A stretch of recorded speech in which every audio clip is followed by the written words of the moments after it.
Welcome to Let's Talk Democracy, the show where we have meaningful conversations on democracy. I'm your host, Tina Johnson. And each week, we're joined by people who are doing the hard work of building healthy democratic environments. With insightful guests, expert advice, and thought-provoking conversations, we dive deep into the heart of democracy. Whether you're here to learn or to get inspired, we've got something for you. Let's jump in and explore today's episode. You've heard the phrase, "It's the economy, stupid." It's been a go-to line in politics, emphasizing how economic performance often drives voter decisions. But is economic growth really the best measure of a thriving democracy? The truth is, when we focus solely on growth without addressing who benefits and who gets left behind, we ignore the deep inequalities in wealth and political power that are undermining democratic values. So what if we shifted the focus? What if we prioritize shared prosperity over simple gross domestic product numbers? Today, I'm in conversation with Jim Boyce, author, naturalist, economist, and senior fellow at the Political Economy Research Institute at the University of Massachusetts Amherst. He is the author of Economics for People and the Planet: Inequality in the Era of Climate Change.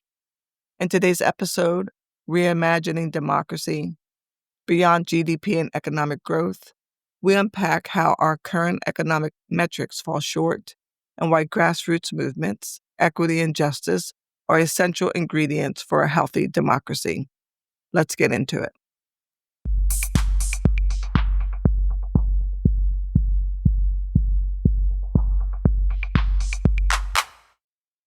Hey, Jim, thanks for joining me on Let's Talk Democracy today. I'm happy to have you here on the podcast.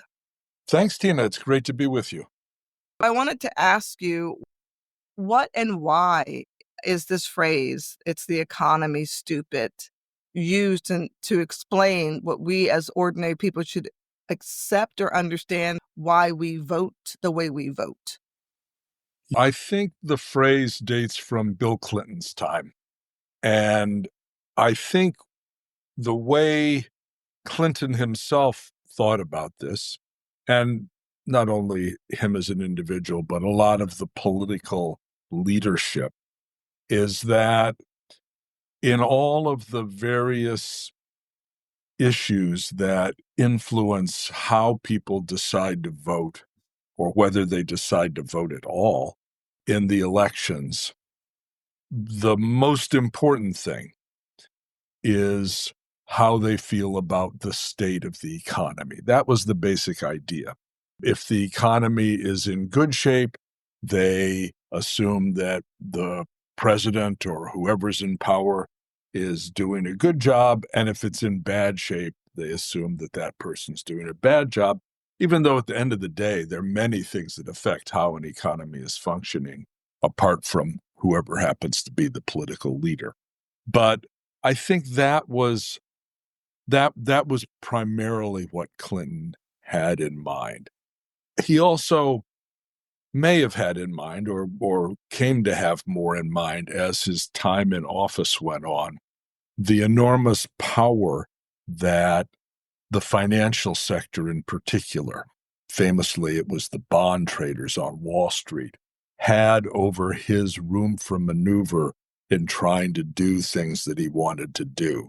So that's another sense in which, from the standpoint of politicians, you might think of "it's the economy, stupid" as being a message that they take to heart, not just what it implies for how people vote, but also what it implies for how very powerful and influential people will react to your policies, and through their reactions will constrain your own room for maneuver, either by direct influence over campaign contributions and lobbying and all of that, or by doing things that tank the economy or disrupt the economy and therefore produce the sort of blowback that reflects badly on whoever's in charge. So if you think about it that way, then, a real important question becomes, what do we mean when we say the economy. What's that all about? I think unpacking that concept becomes an important part of the puzzle, because the way that not only Clinton and other politicians think or thought about the economy, but the way it's often taught as well in school, in colleges and universities, is the economy is kind of a big aggregate thing out there. We measure what we call the size of the economy. We call that GDP or GNP, gross domestic product, gross national product. And we measure how fast it's growing. Bigger growth means the economy is doing better, right? These are phrases that you often hear. Slower growth means the economy's in trouble, right? And there are a couple really big problems with that way of thinking about what the economy is. One problem, of course, is that many things that are important to human well-being aren't counted in that notion of the economy, because GDP, GNP, they're just measuring up the total value of goods and services that have a price tag, right? That come with a dollar value attached to them in the marketplace. And of course, many things that make our lives livable and worth living don't have a price tag attached to them.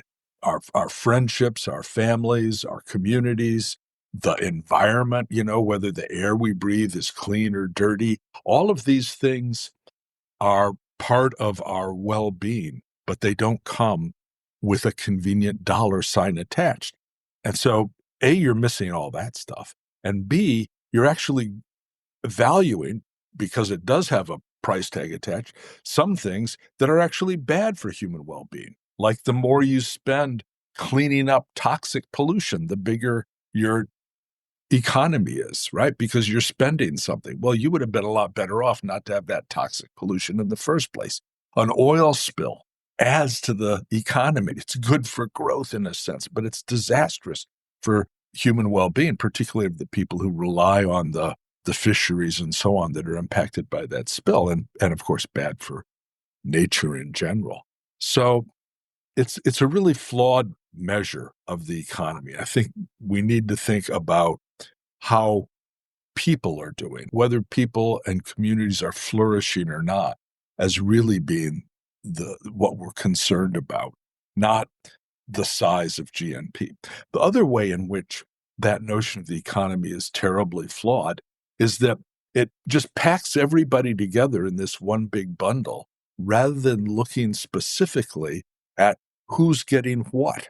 How are the fruits of economic activity and human well-being more generally, how are those distributed across the population? There's a huge difference between an economy that's quote unquote growing, with all of the gains accruing to those at the top, while those at the bottom are getting nothing, and maybe their situation's even growing worse, versus a situation in which the economy is growing and those at the bottom, those that have the lowest income, the lowest well-being, are the ones who are benefiting most, while those at the top aren't benefiting as much and maybe aren't benefiting at all, right? Those are totally different situations that are obscured by just focusing on this one big thing called the economy. If you will, chart a middle course between saying, yes, Clinton was right, it is the economy, stupid, and saying, no, he was totally wrong. It's not the economy. He's grabbing on a piece of the puzzle. There are other pieces that are at the same time in danger of being obscured or neglected. What I think about the idea of the economy and then how it shapes the way we talk about democracy. Oftentimes, when we go to the polls to vote, we are voting for a strong economy for that person or that party that we think is going to set us up for the greatest amount of success, because the average voter believes that the economy is the way in which we understand or have a successful democracy. Those two things don't actually, in my opinion, connect. What you just explained around, the origin story on it's the economy stupid and being tied back to market factors rather than being tied to the needs of the actual electorate or the people within society. There seems to be a disconnect between what governance policy practice would look like in a democratic system and an economic process would look like to benefit a democratic system where people's needs are not being met by the economic structure. Do they have healthy air? Do they have access to healthy food? Do they have access to health care? These things that would make a person's life more fulfilling. I'm constantly in this process thinking about why we don't have a more honest conversation around the economic health of a country's economy and the social health of a country's society. The economic should be beneficial to the people, maybe all 98%, not just the 2%, Yeah. in a great way, than that 98% of the people suffer and 2% of the population succeeds. There's a jumbleness here on the economy being the things that we ascribe to having be successful versus having a successful society. I hear you, and I think you're right. There is a disconnect. And part of that disconnect, a big part of it, is this peculiar understanding of the economy that is based on the size of market transactions alone and neglects who gets what, neglects the distribution of benefits and costs, the distribution of income and wealth, the distribution of environmental burdens, neglects all these things in favor of bundling everybody into one big wad as if these interpersonal distinctions and relationships and differences are inconsequential. They're terribly consequential. And of course, when we think about democracy, when we think about that, not just as a matter of do we have elections every so many years, but in a broader sense of what democracy is about, where maybe the opposite of democracy is oligarchy, right? Or dictatorship, right? Democracy is about the distribution of power in society. This is the way I think of it, at least, Tina. I think of a more democratic society as being one in which power is more broadly and fairly distributed, and a less democratic society, a more oligarchic society, as one in which power is concentrated in few hands, right? And the real world is always on a spectrum between these. And I think the US and many other countries at this point in the last few decades have moved in an oligarchic direction. We've seen an erosion of democracy in the sense that power has become more concentrated at the top. So, what's the economic counterpart of that? Well, there's a very close relationship, I think, between how political power is distributed, which is what we're talking about when we're thinking about democracy, and how economic power, power within the economy, is distributed. And one measure of the latter, of that distribution in the economic side, is what we call purchasing power. That's a phrase that's very widely used. You can kind of think of power as having an economic dimension, which is purchasing power. The money talks is the phrase that's sometimes used, right? So in the market, how are decisions made about what to produce, what not to produce, who gets it, who doesn't get it? Those are made on the basis of purchasing power. So the people who have a lot of money, because each dollar speaks equally, if I have millions of dollars, and you have no dollars. I have tremendous purchasing power and you have none, right? So we're not equal as human beings in that world. Dollars are equal. Each dollar is equal. And the people who have more are more equal than others. They have more voice than others, right? So that distribution of purchasing power is a critical feature of what the economy is. And it has as a counterpart, kind of interacting with it, the distribution of political power, the ability to affect what governments do, and not only what governments do, but really to set the rules and norms of behavior that affect what private entities, people, corporations, you name it, what they do. That's power, right? It's not because simply you're buying something in the market or not buying it in the market. That's not what's affecting what's happening in this political sphere. It's something else that has to do with, broadly what's called governance, but it's setting up the rules of the game within which the market operates. And so there's a really, I think, very close two-way connection between these two realms, because those with more purchasing power tend to have more political power. We see this very clearly today, right? And those with more political power can in turn deploy that power in order to alter decisions in the political sphere, government decisions about things like, tax policy, subsidies, tariffs, you name it, all kinds of things. They can alter those decisions in ways that benefit themselves. So those with more purchasing power, with more money, get more political power. Those with more political power use it to get more money. And if that was all that was going on, that sort of circular back and forth, each one exacerbates the other, we would be in a world that inexorably spins towards greater and greater concentration of income and wealth in the economy, and greater concentration of political power in the governance space.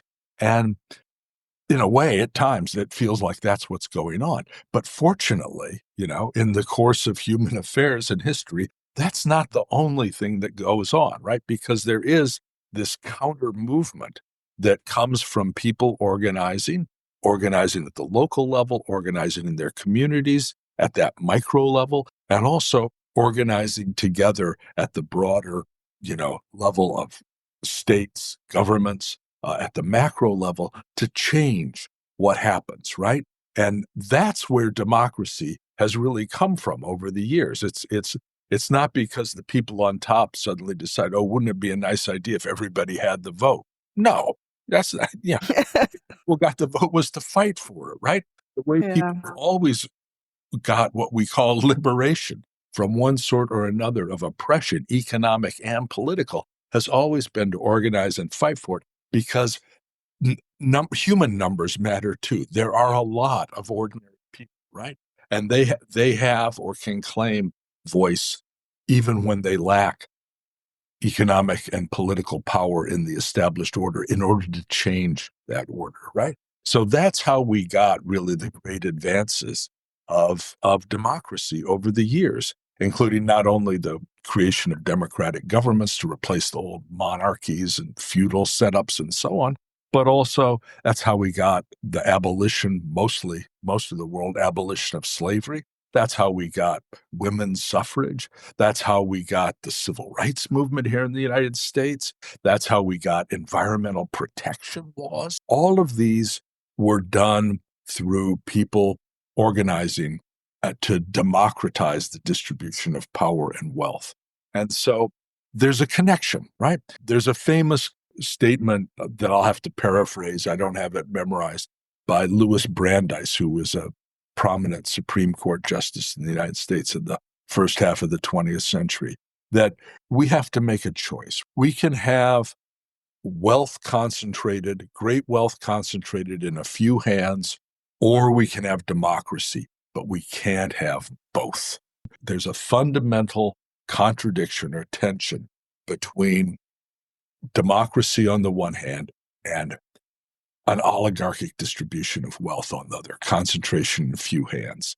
And in a way, what not, and I'm not just putting it all on Clinton here, what the whole ideology since the 70s, really, the ideology sometimes called neoliberalism, has had embedded within it has been the notion that we don't have to worry about growing inequality. All we have to worry is about, quote unquote, the economy, understood as the total size of the pie. And in the end, if we grow that pie with fill in the blank on the policies, free trade, downsizing the state, you name it, the benefits will trickle down and everybody will be happy. Well, That, that's what I actually wanted to. I'm glad you brought that up because it's something I've been thinking about a lot as well, because I've been doing this work on migration. So I spent some time in Sri Lanka, some time in Senegal, some time in Nepal. And in each of these countries, they've had some economic measure put in place because they've had to borrow large sums of money from the World Bank or from the International Monetary Fund.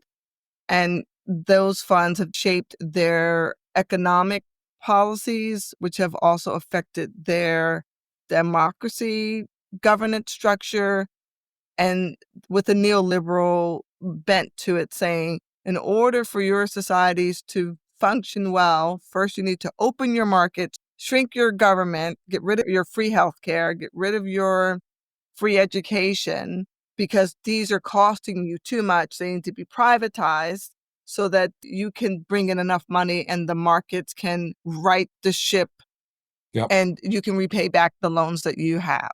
Those are developing nations. But then when you look at it from the Western lens of democracy with access to loans, access to dollars from investors, and you have this same attitude that comes out of the 70s with Thatcher and Ronald Reagan, saying that the markets are going to be the saviors after, I think it was two economic crises during their terms in office that allowed them to steer the ship towards a neoliberal economic structure yeah, or market capitalism that said the markets will replace the role of government and providing for the needs of its citizens. And that is what we're seeing today, which I think has laid the groundwork for a more oligarchical or oligarchy perspective on how the government is working, yeah. uh, because these folks have been given carte blanche to come in and do what they want and say, we're going to save democracy and its governance structures because we're going to make a lot of money. Obama said it best, government isn't business. What we've seen is that government has been treated as business with a market structure that is our market capitalism, our market economy, that leaves so many people behind. How did we as ordinary people decide our self-interest is to have companies run the things that are our basic rights, from education to education's a big one for me, but access to affordable loans, access to healthcare and insurance that allows you to care for your family in crises. How did we get to the place where the population was like, yeah, this is a good bet for us? Was it because of politicians, marketing? That's a big, big question and a great question. I'm sure I can't give you a complete answer, but maybe I can get at parts of it.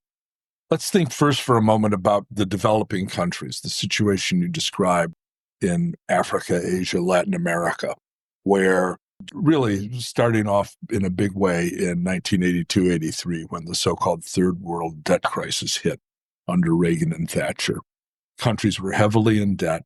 They'd borrowed a lot of money, not only from the multilateral creditors like the World Bank and the IMF, but also from private banks.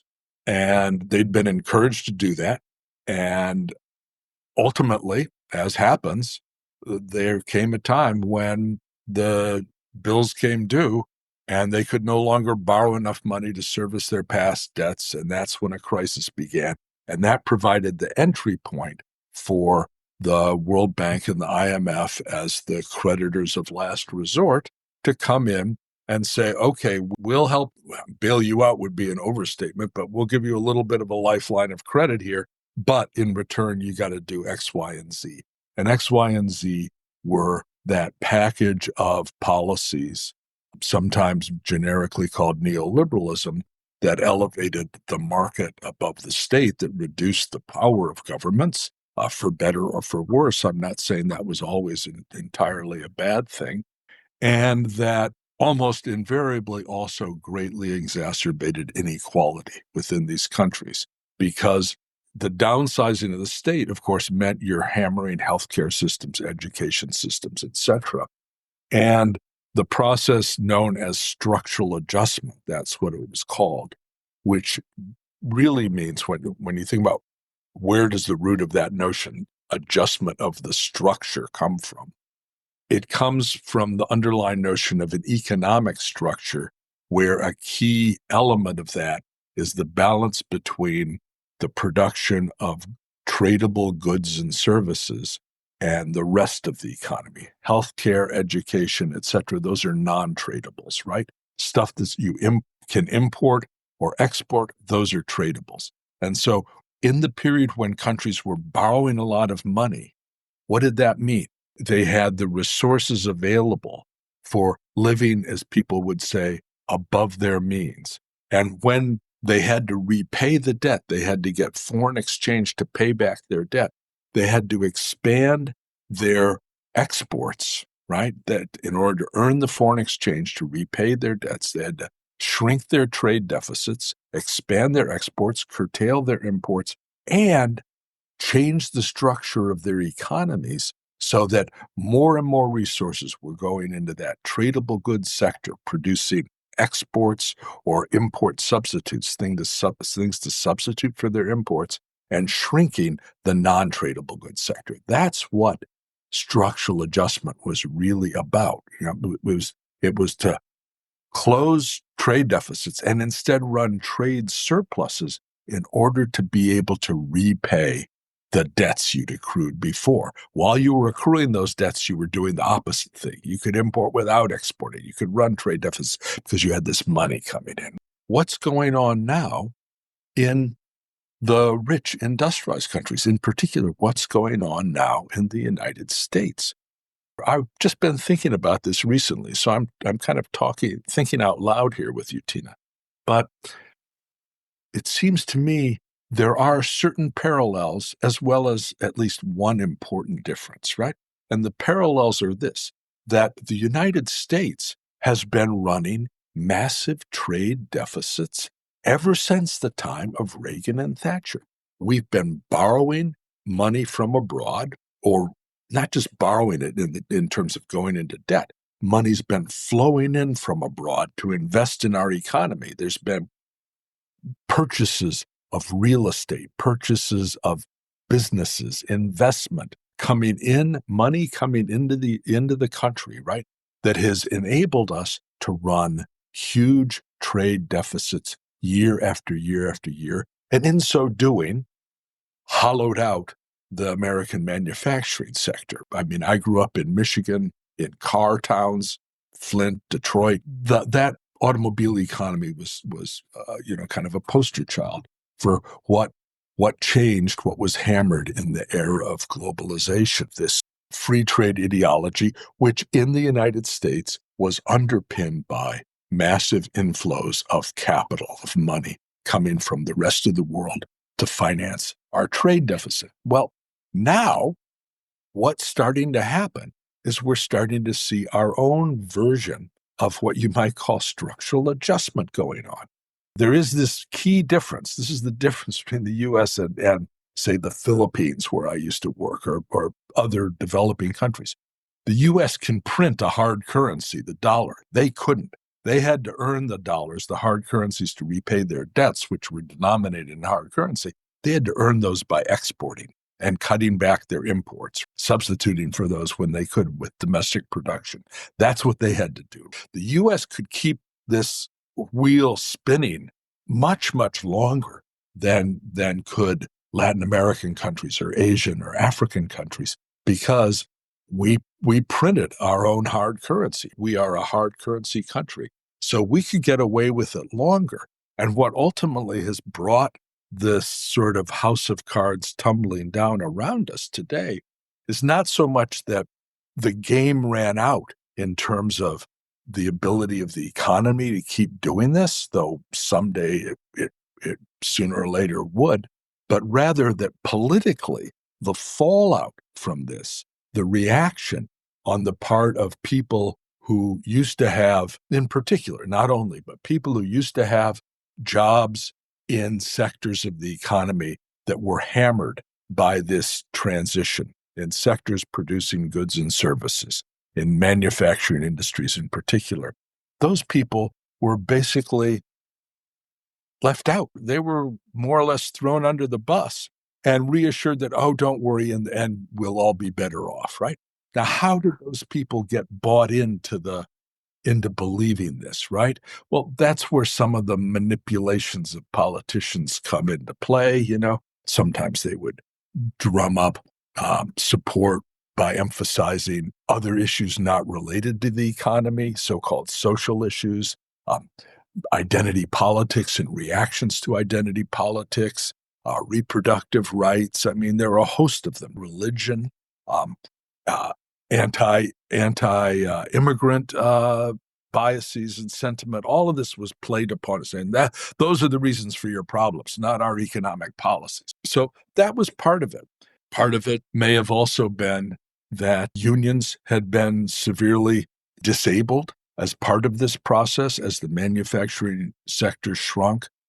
Unions weren't just an economic entity or a legal entity that allowed workers to bargain collectively vis-a-vis their employers for better wages, better working conditions, so on. They were also social entities that allowed people to talk together and come together and feel part of something bigger than themselves. Those decayed as part of this process.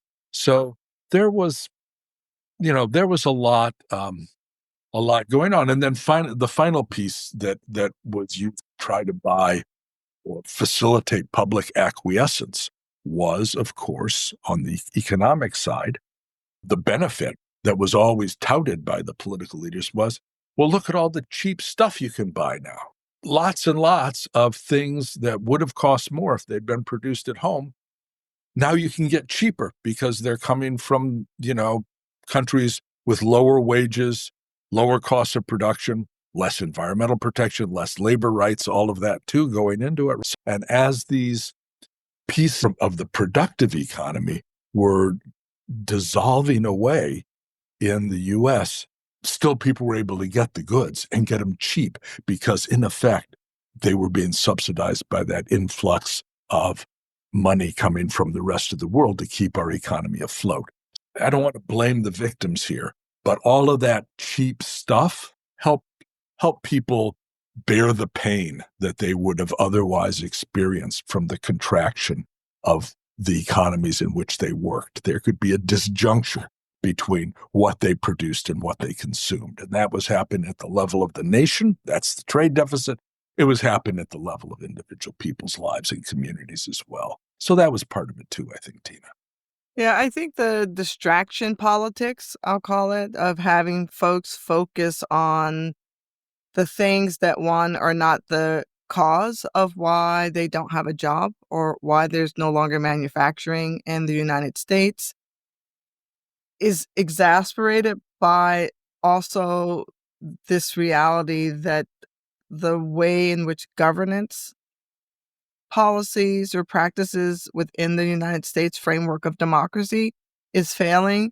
Is a direct correlation between the fact that you're being distracted away from the truth of the economic health and stability that once existed before neoliberal economic policies were in place, have been eroded to the point where the only thing that's left to say is, if we just continue to strip from the governance structure, we somehow can fill in or replace or repair the damage without ever addressing the economic structure that's actually at fault or is the root cause for why it is. You don't have the jobs that your grandfather had or your great-grandfather had, that you don't have access to affordable interest rates to buy a home like your grandfather had or your great-grandparents had. And that this constant massaging of what the distraction politics are or the issues with governance like DOGE, Department of Government Efficiency, Correct. saying they're going to go in and find the fraud when in fact the biggest fraud, in my opinion, is the fraud being perpetrated by market capitalism on the people because it's the one extracting the most from society, from our tax base, giving and supplying the richest people 2% in our country at the expense of the societal well-being. How do we fix the problem? It's not going to be fixed by a focus on immigration or transgender rights or gay rights or women's rights. That's not what's going to fix this. A fix is we address the economic structure that has been in place since the 70s. Doesn't work. And everyone knows it doesn't work. It's not just Tina saying it. Conservatives know that they know it doesn't work. We can see that it's not working. Yeah.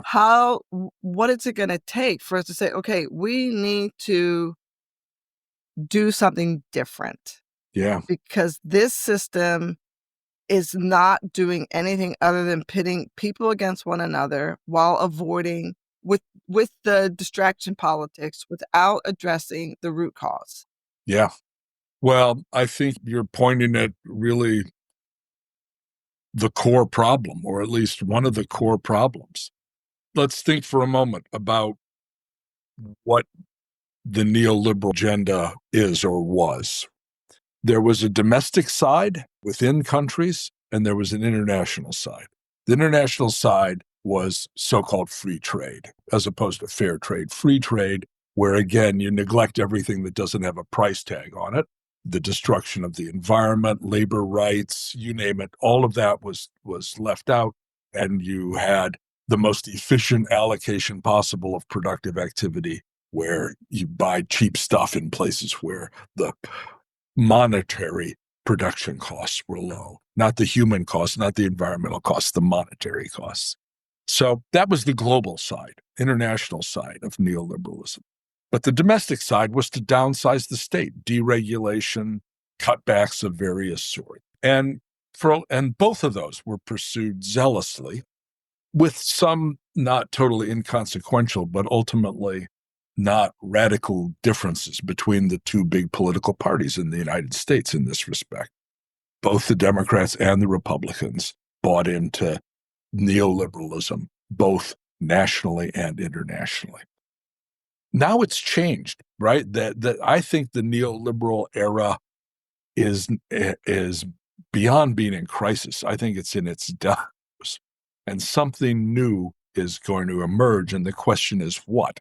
So we see people kind of casting about for what to put in its place. And it's a process. It's not like instantly, oh, here's the alternative, let's do this instead. No, it's going to take a while to figure it out. And what we're seeing in the US now is a complete jettisoning of the international side of neoliberalism. Free trade is like Trump is just tearing that to shreds, and in the process disrupting the global economy terribly in the name of addressing the trade deficit. It's like US style structural adjustment driven by political factors. And at the same time, if you look at domestic or national policy, internal policy, it's neoliberalism with a vengeance, right? Downsizing the state like it has never been downsized before in this country. This is unprecedented what's going on. So that's old style neoliberalism being imposed with almost irresponsible zeal at home, while abroad you're dismantling free trade and neoliberalism also with irresponsible zeal. So it's a weird thing. Turned out these two sides of neoliberalism, the national and the international side, are in fact detachable. They've now become completely unmoored from each other. And we have the international side being thrown overboard while the national side, they're doubling down. The result is going to be further exacerbation of inequality, which is the underlying thing that neoliberalism was all about to begin with. We thought of it as, oh, it means downsizing the state and upsizing the market. Well, that was part of it. But part of it also was it meant downsizing any constraints on the ability of those at the top, those with the most wealth and power, to further accumulate wealth and power and instead make them share it with the rest of the society. That was the underlying anti-democratic agenda of the neoliberal order. So what are we going to put in its place? Well, I think to me, it's clear that what Trump and company have on offer, although it's a symptom of real problems that existed with the neoliberal order, it's not a solution to those problems. It's not going to fix it. So what are we going to do to fix it? I wish I could say, oh, yeah, here, read this article I wrote. No, this is going to be a process of working it out. I think two parts, I hope, will ultimately emerge as part of the new set of economic practices that will mark a clean break with the neoliberal era and help to contribute to the regeneration of a healthy economy, because that's what we're going to end up talking about. We're going to have to build something back from the ruins, not only of the Trump era, where the ruination is happening as we speak, but also the ruins of the neoliberal era that were papered over by the notion that, oh, the economy is doing well because it's growing and because there's all this cheap stuff we can buy. No, it wasn't doing well. So two things that I think will be part of it, right? First, just thinking about the trade part of it. Trump's trying to use tariffs to correct the trade deficit, trying to make exports, or really make imports less affordable to the public, encouraging firms to produce here instead, which you can't just snap your fingers and make that happen. So at least for the time being, they're going to be tremendous, I would predict, unless they backtrack, tremendous price increases that are going to create a political backlash against the regime. But what they're not doing, right? Remember I was talking about earlier how what makes it possible to run huge trade deficits year after year is the influx of capital from other countries. They're not doing anything to curtail the inflow of capital from abroad into the United States, both legal and illegal inflows. There's a huge inflow of illicit capital, dirty money into the United States and into other big Western economies as well, Britain, France, you name it. This has been a major hidden feature of the world economy during the neoliberal era. From the standpoint of developing countries, the problem is called capital flight. This is something I've done a lot of work on over the years with colleagues.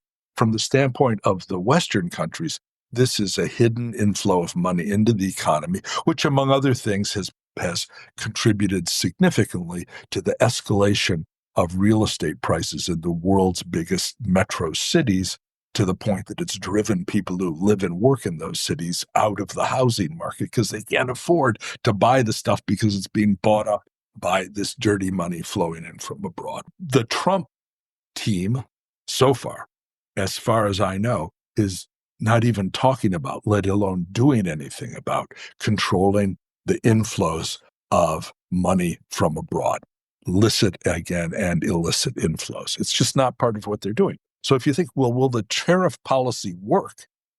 Not just in terms of will the short-term pain be endurable, which I am doubtful of. Will there be a long-term gain or not in terms of shrinking the trade deficit? Unless you do something to control the inflow of foreign capital into your economy, you're not going to be able to address the problem. It's kind of like the the image that I was thinking about this just the other day, and the image that came to me, it's sort of like trying to stop up the drain in a sink. That's the trade deficit. Stop the money going out to buy imports. We're going to put tariffs on to arrest that flow of money out of the country and bring jobs back. Trying to close the drain while the tap, which is the foreign money coming into the country to overvalue your currency and make imports cheap, while the tap is wide open. You can't do it. If you want to do something about it, you need to stop down the tap of foreign money coming in, as well as address, trade policy. So that's one of the pieces. On the international level, international liberalization was not just trade liberalization. That was the most visible part. It was also the liberalization of capital flows. It was allowing money to move around the world at the click of a button on a computer screen without any impediments. I actually, frankly, I think international trade is by and large a good thing. I mean, there are a lot of problems with it, but I think having capital be able to move all around the world like that, when of course labor can't, that's not a good thing. We need efforts to regulate and control movements of capital. And in particular, we need efforts to control illicit or hidden movements of capital. So that's one piece. The other piece, turning to the domestic side, the national side, what do we put in place instead of the neoliberal order? Well, of course, rebuilding essential functions of the state, healthcare, education, and so on. Not only rebuilding them in aggregate, but making sure that they're fairly available to all, making sure that they're distributed in a way that everybody gets them as a right, not as a privilege, not as something they get by virtue of their purchasing power or a privilege by virtue of political power, more as a right. That's an important part of the story as well. So that, in a way, is rebuilding some of the essential functions of the state. But the other thing that I think we need to do at home is figure out how we can build into the economy some basic mechanisms that ensure that we don't get that concentration of wealth that Justice Brandeis was talking about, that at the end of the day undermines democracy, as we're now seeing in our own time. We need to have some kind of, at the macro level, at the level of the overall structured economy, some sort of mechanisms that ensure some basic level playing field where everybody has a certain floor level of wealth that can't be taken away from them. It's inalienable wealth. It belongs to everybody, again, almost as a birthright. And so, you and I have talked about in the past, Tina, in another context, the notion of carbon dividends as a way to provide people with income by, in effect, capturing the extra value, the extra prices that would come from ratcheting down the use of fossil fuels and thereby raising their price and distributing that money back to the public on an equal per person basis to every individual, the same amount of money. So people pay in proportion to their consumption of fossil fuels. The rich, of course, pay more than the poor, and everybody receives back the same amount so that working people come out ahead. That's the basic idea of carbon dividends. Well, that idea, which is not totally pie in the sky, that's an example of a broader notion, which sometimes is called universal property. The idea is to have certain kinds of that are held individually in an egalitarian fashion, so everybody has the same entitlement, so to speak, the same wealth, and that's inalienable. It can't be bought and sold. It can't be concentrated. You get it by virtue of being a person in a society, not by virtue of any kind of political or economic position in an order. It comes with membership in the state of Alaska and has since the 1980s, which you may, and some of your listeners may have heard of, is called the Alaska Permanent Fund. It's sort of similar. When Alaska started pumping oil in the 80s, the Republican governor at the time, a man named Jay Hammond, had the idea that we need to capture the revenue from that oil by putting a royalty tax on every barrel of oil shipped out of Alaska, and put that money into something called the Alaska Permanent Fund and use that money to pay annual dividends to every person in the state of Alaska out of the money, with the underlying principle being that that natural wealth of the state belongs to us all in equal and common measure. All share. And if you Google Alaska Permanent Fund, you'll find the form where you can sign up for it. It's like, I think, a 2-page PDF form that people can fill in online that basically is used to demonstrate that you're a bona fide resident of the state of Alaska. You have to provide some evidence of this, of course. And if you do that, you get these checks or checks in the mail, although really in most cases today, these are electronic bank transfers that amount in Alaska. The amounts vary from year to year, but they've been, lately often on the order of $2,000 per person. So for a family of 4, $8,000 a year. It's a form of what I called universal property, right? It's a bit different from the idea of carbon dividends, because if you're getting the royalties, if the money's coming from royalties, Alaskans have an incentive to pump more oil to up their dividends. Whereas in the case of carbon dividends, as I was describing before, or what might be called climate protection dividends, the money comes from ratcheting down the amount of fossil fuel allowed into the economy, thereby raising its price. And that's the money you capture by auctioning the permits to bring those fossil fuels into the economy. So the incentives with respect to fossil fuel production and use are different. But other than that, it's a similar concept, right? It could be extended to other natural resources, to resources from mining, from timber, the gifts of creation. I do think there's a challenge to the universal property. Yeah. I think it's great that in Alaska they do receive a dividend for the common benefit of the extraction process of oil and gas in their region, and that those folks benefit also, and not just companies. So the idea for me is great. I think the commons should be distributed equally or justly to the folks that it's being taken from or out of. But I also think that it incentivizes this thing of, as long as we're giving you something in exchange for taking something, that it's should be seen as a mutually beneficial relationship. Yeah. It could build wealth, but it still creates a distance between corporations' ability to earn millions, hundreds of millions of dollars on top of what they are able to take, in the community individually receiving something that they do put back in their society or shopping and things, but that it's not raising boats. It's sort of just saying, I'm not going to call it blood money or oil money, but that they're paying the minimum, but also at the same time having a great impact, whether it's on the climate or the environment, or that you're limited in what it is that you receive in exchange for this extraction. That's one thing I wanted to say, and we can talk about that. But the other thing was about the international tenet of your 2 points.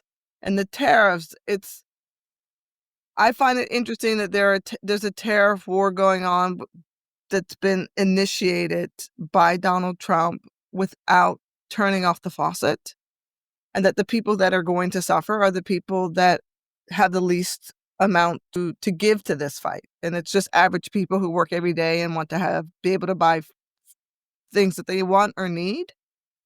And that there isn't a lot of conversation about that in the world. Like, okay, this tariff war is happening, but at the same time, we're still allowing for, I'm going to call it dirty money, illegal money, illicit funds to come in and still be a part of the society in a way that doesn't address the need to close this gap that supposedly the tariff war is supposed to be closing or addressing. And the people that will suffer are the people who have the most to lose. And I'm wondering where or how we turn off the faucet. If it's Yeah. not through the tariff aspect, is it Congress that turns off the faucet?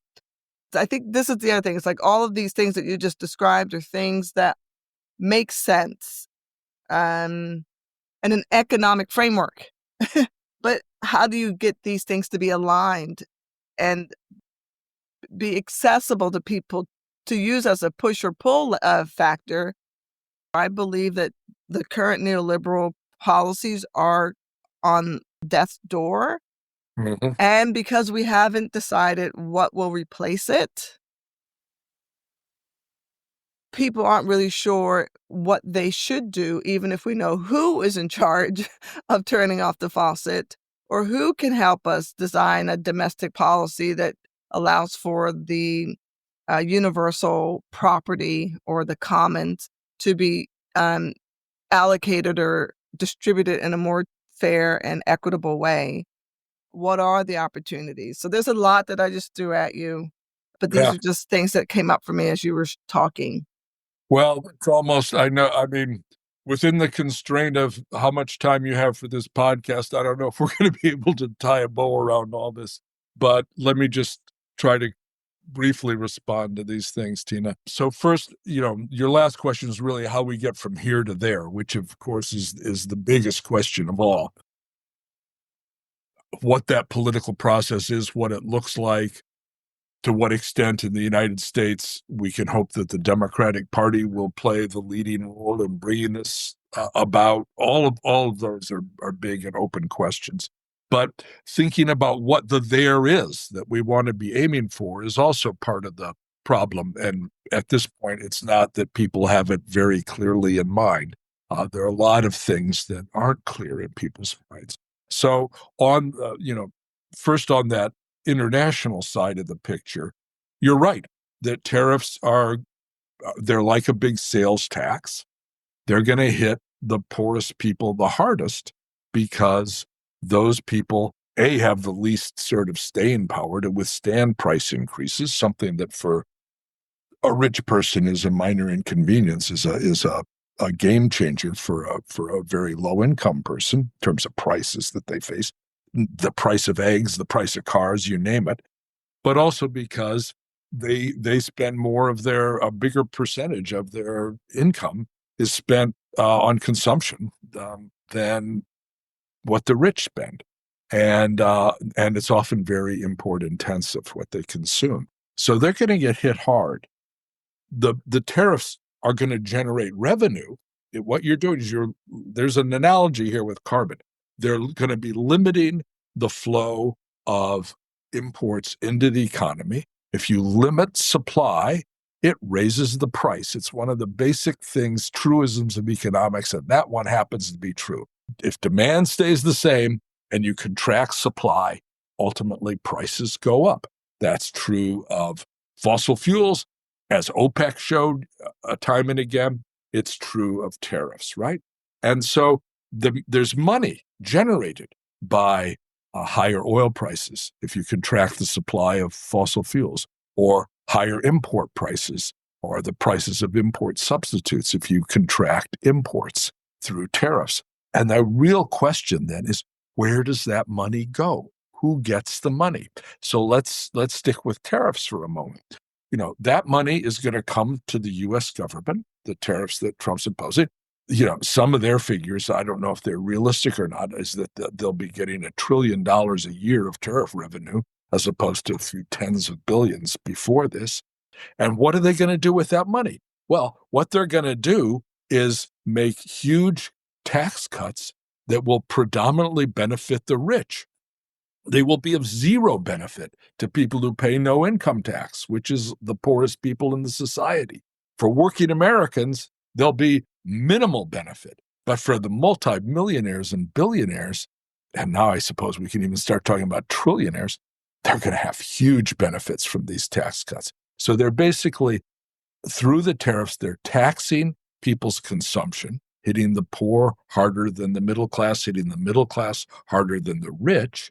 And they're using that money to make changes in taxes that will benefit the rich more than the middle class and benefit the middle class more than the poor. So it's a profound disequalizing effect. Now, is that inevitable? No, not exactly. I mean, it's inevitable that the tariffs are going to hit low income and working families hard, but it's not inevitable that you use the money to make tax cuts for the rich. You could use the money to invest more in social programs, in housing, health, education, rather veterans benefits, rather than slashing these things to the bone, which is what they're doing now. You could even use the tariffs to pay out equal per person dividends of the type I was describing earlier, in which case the tariffs would actually have an equalizing effect, because even though they're hitting the poor would get back more as a percentage of their income than the rich, because their incomes are so low. Jim, I wanted to ask you a quick question. How is it that the rich, the billionaires and the trillionaires, I'm going to leave the millionaires out just because I think if you're under $20 million, it's kind of, you're not that rich. I mean, you're rich, but you're not, you're rich than the average person, right? But we're going to deal with those people. But they're such a small minority, and yet they're getting the greatest benefit at the cost to the majority. Yeah. And I don't understand how any political party supports that. Like, how do the Republicans and the Democrats, they may not support the same kind of tax cuts, but they do both support similar approaches to the economy where maybe they put a little bit more on the Democratic side, the Democratic Party side, into education and want to deal with maybe mental health or roads. But they're not investing in universal health care, although we have the American Care Act. They aren't putting any more money into leveling up education across the country. They're not putting in enough money to address mental health issues in the country, even when they're in power. And then you have the Republicans who are like, we're just going to say we don't invest in anything. We're not going to build up any of these things. We're okay getting rid of Social Security, Medicaid, Medicare. So I don't understand how, knowing what you spelled out, the two political parties in the U.S., knowing it's going to hurt the very people who vote in the democratic process, it's going to hurt them and not help them for the smallest of minorities in the country, which are the billionaires and trillionaires. Well, I think, Tina, it goes back to what we were talking about towards the beginning of the show, which is that democracy is not just about voting, right? Democracy is about the distribution of power, and there is a very close connection between purchasing power and political power. So if you have very concentrated wealth, income and wealth in the hands of a few, that's going to come out in the distribution of power, even if, in principle, it's one person, one vote, right? Everybody has the same power. That's the democratic ideal. But it turns out what governments do is not just based on that. It's not weighing everybody's interests equally, and therefore the interests of the majority outweighs the interests of the rich and powerful few. No, that to some extent, the rich and powerful few have just as disproportionate a share of political power as they do of purchasing power, because these two things go hand in hand, which again is why part of the agenda for coming up with something to replace the neoliberal order is something that ensures a more equal and just distribution of wealth and purchasing power. But I think that's kind of how you have to go about answering the paradox. Then you can talk about, well, what exactly they do. Part of it's the politics of distraction. Part of it's trying to buy people off with cheap stuff. Part of it's by pretending none of it's happening. But, that's all breaking down now, as we can see. That's what got Trump elected, in effect, is that you couldn't get away with that neoliberal hocus pocus show forever. And in the end, something's going to change. And the question is, what's going to be the shape of that change, you know? I mean, going back to, what you asked about the turning off the faucet of capital, especially dirty money coming into the country, that's something that requires, government. It requires public policies, rules on money coming into the country. There are efforts, have been efforts. It's important to recognize this. Some limited progress has been made. We need to know this over the last 20 years or so to address the problem. If your listeners are interested, a good place to learn about it. There's an outfit, a coalition of non-governmental organizations based in Washington called the FACT Coalition, FACT. It stands for Financial Accountability and Corporate Transparency or something like that. FACT Coalition. They've done a lot of efforts to coordinate and lobby on this with some success in Washington in legislation to increase accountability and transparency and try to curtail the flow of dirty money into our economy. It used to be the door was wide open. Now there have been efforts to shut the door, but those efforts don't succeed instantly because every time you shut one, they open up a new one and so on and so forth. But that's the kind of thing that has to happen. And it won't just happen because, politicians decide it. It'll happen because there's pressure from their constituents to make it happen.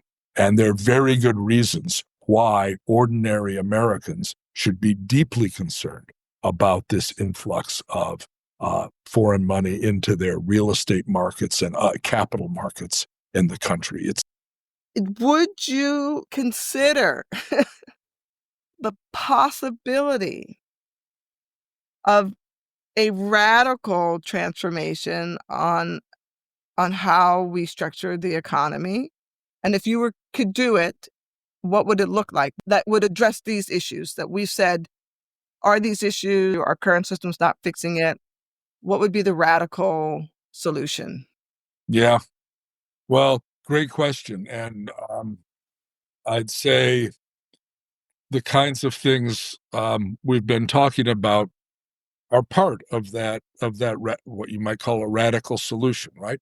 If we had some means, like universal property, of ensuring a level playing field in the distribution of wealth and purchasing power, and thereby also helping to underpin a more democratic distribution of political power. If we locked that in to the structure of our economy, preventing the concentration of wealth and power in a few hands, that would be a radical change. If we address the trade deficit by not only trying to reduce the dependence of the economy on imports for reasons of revitalizing communities or limiting our exposure to vulnerable global supply chains, but also in order to reduce that inflow of capital from the rest of the world. If we do that, if we have some ways to address that have the country wide open to money coming in from wherever, that's the tap that's turned on. That's a radical change too. These involve, you might call it, increasing people's sovereignty, increasing people's ability to control the circumstances of the economy. I mean, it kind of gets back to the beginning, right, when you said it's all about the economy, stupid. It is about the economy. But what it's about is thinking of ways in which the economy is something that we all have a stake in, both in terms of the benefits and control over how it functions, rather than ceding that control to those with disproportionate wealth and power. I used to think this stuff could be achieved really fast. If you told me then that today we'd be living in the political, order that we have, I would have said, "Oh, you got to be kidding me. It could never happen." I thought that we were going to make a lot more progress, a lot faster than has actually been the case. Now, at this point, I realize that none of these things happen overnight. It takes a while to figure out where we want to go. And then once we have some idea of where we want to go, maybe not the final, all the all the pieces figured out, but the broad vision, then there's this whole process of mobilizing people and making it happen. The getting from here to there problem that you alluded to, Tina, this is not going to be quick. These are tasks that take a lifetime, a generation, maybe more than a generation. And the question is, are we moving in that direction or not? And that, I think, is what we have to try to do, is think about moving there as fast as we can, because some of these are really urgent crises in terms of people's well-being, in terms of the environment.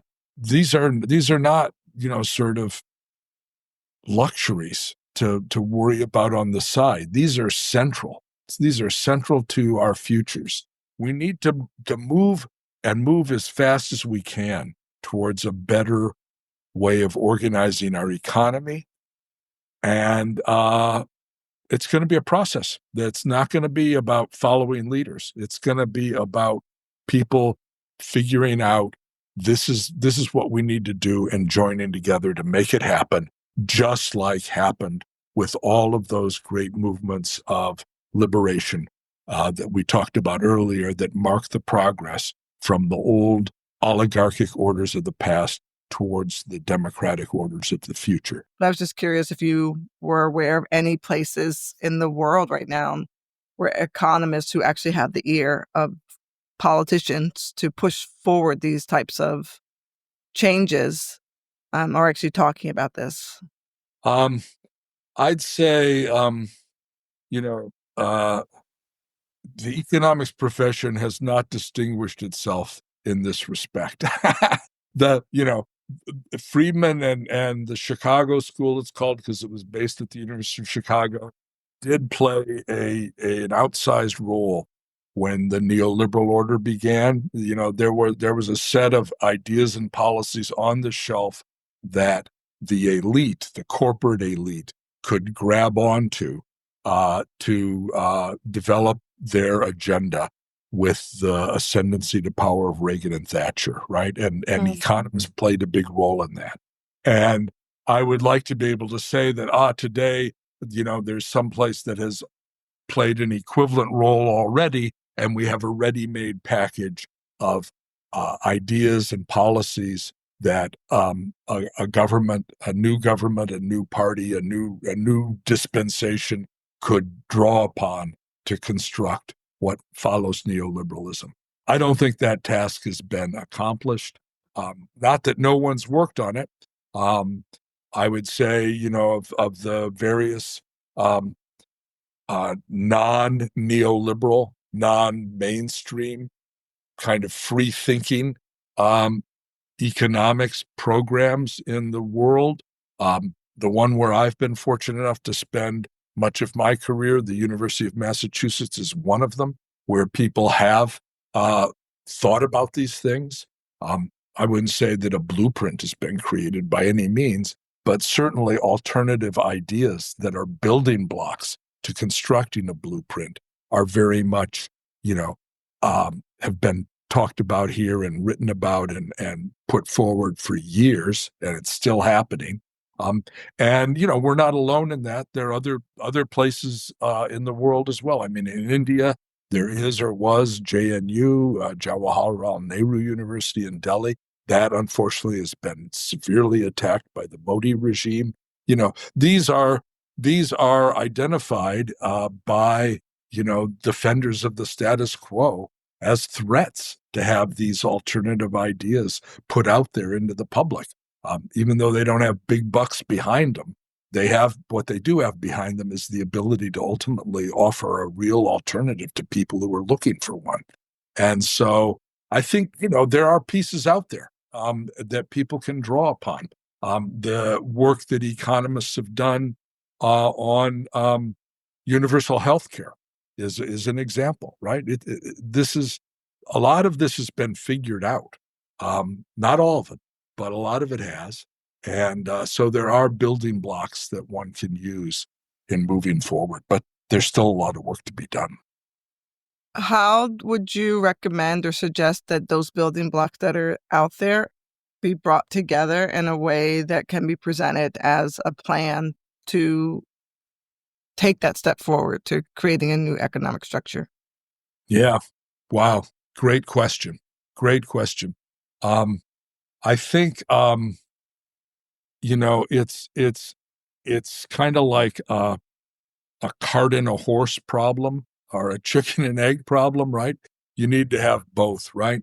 And which comes first is tough because you need to have a political movement and political leaders who uh, are going to be the ones advocating for and hopefully someday implementing these ideas.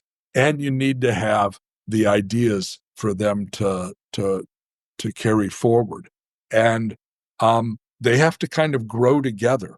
So I think as in the United States, for example, to take my own country, in the next few years, as people um, cast about for what is going to be the alternative to whatever name you want to put on it, what Trump and company are attempting to do in replace of the old order.